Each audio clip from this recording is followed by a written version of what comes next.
Hello everyone, today I'll show you how to make two images the same size using Nitro Pro PDF Editor. Open your PDF file with Nitro Pro PDF Editor.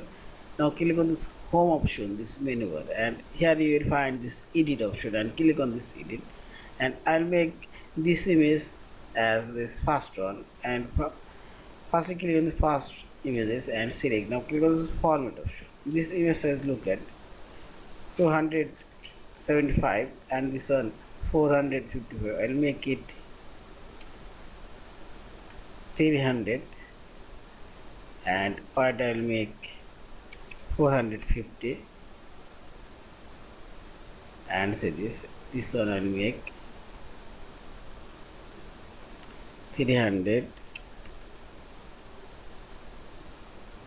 and 450 and select enter and see these two images now the same size and same wide and same height. Yeah, this is, and finally select this file option, save or save as in PDF file. Thank you for watching. Subscribe, like, share and comments.